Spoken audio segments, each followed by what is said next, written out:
Hello, welcome to Quays News. I'm Ian Tresiga. And I'm Callum Ewing. This is what's coming up in today's show.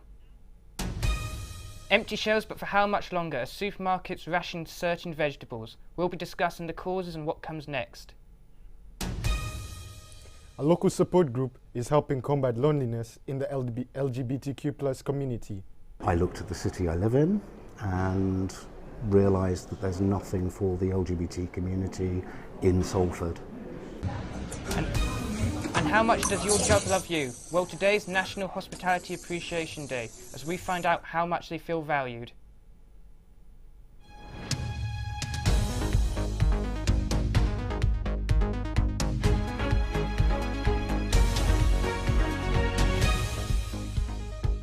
Across the week, customers have been faced with empty shelves in supermarkets of vegetables such as tomatoes and peppers.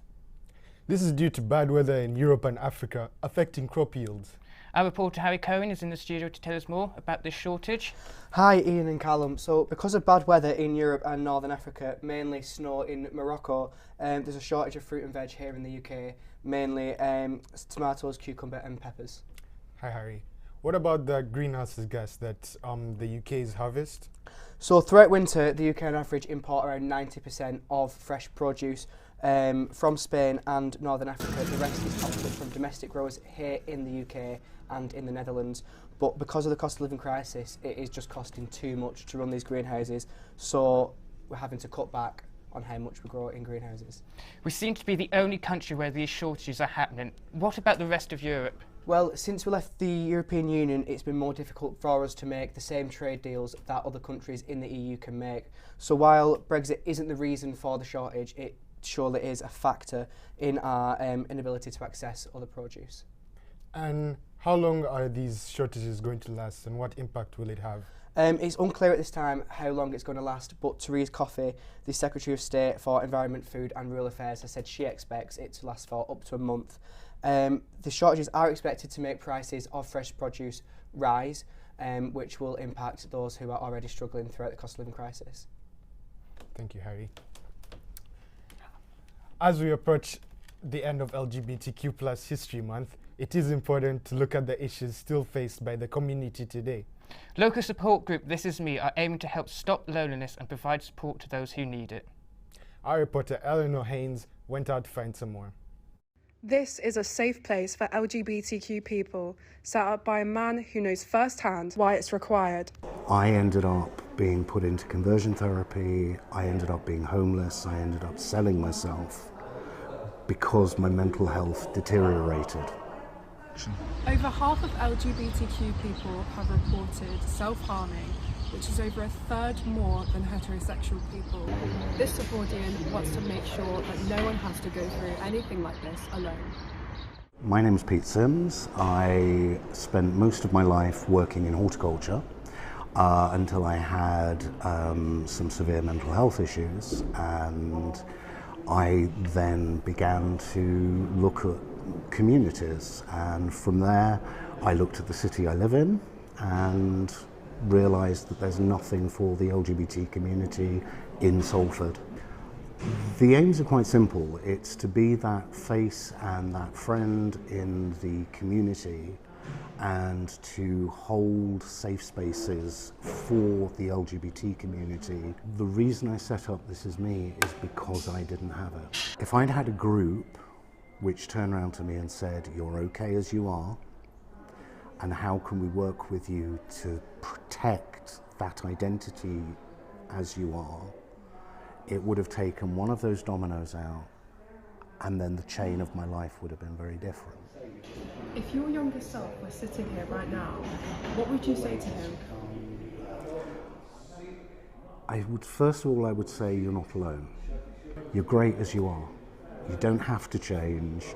We may not get everything that you are and what you do, but that's you and that's unique and that's beautiful. Eleanor Haynes, Quays News, Salford. In other news today, tributes have been paid to legendary football commentator John Motson, who has died aged 77. Now, a scheme giving free meals to students has been praised. The University of Salford has been giving free and discounted food to students struggling with the cost of living. The man behind the scheme says they've fed thousands of people.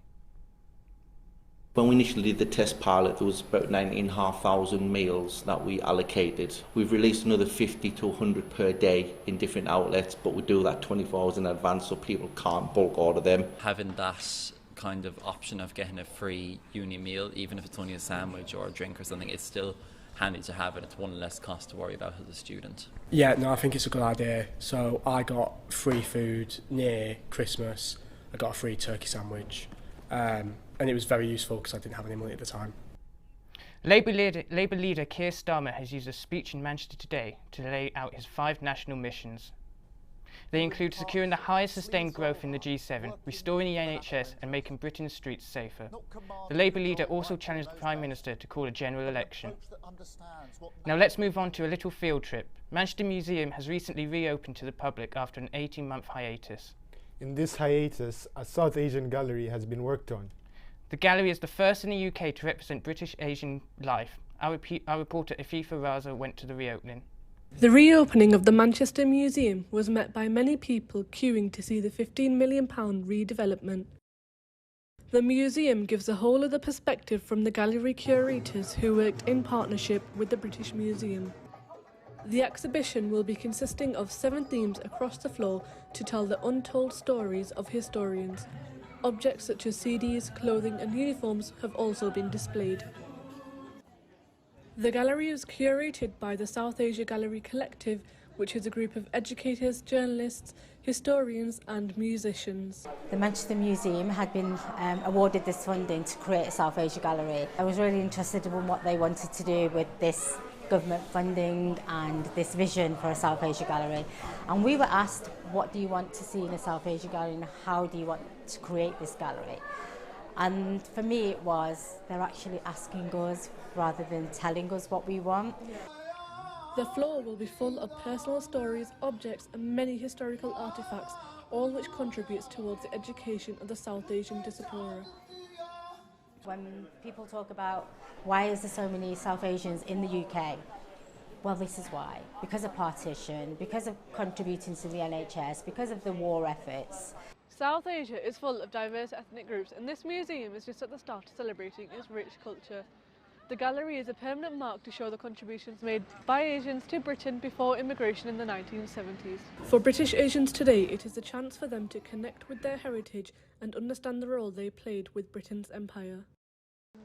My son is born and brought up here, so bringing him here and showing, I would definitely love to bring him here and show him things about our culture and then make him aware of from where we belong to.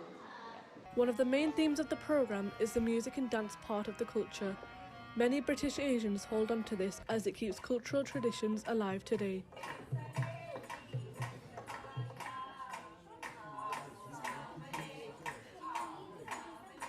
Afifa Raza, Quays News, Manchester.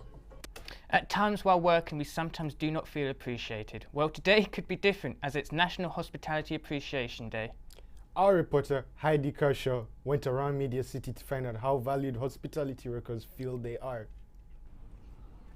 Today is National Hospitality Appreciation Day, a day created by Food Service Direct to appreciate our hard workers of the service industry, with hospitality being the 4th biggest employer in the UK, accounting for 3.2 million jobs. It's a big part of our day-to-day lives. I really enjoy it. Like I quit all my old jobs because I had 2 jobs at once so I could work here because I fell in love with it over the summer. Talking to people every day and it's just like always something going on. We all have bad days, and dealing with impolite customers is unfortunately part of the package for staff in hospitality.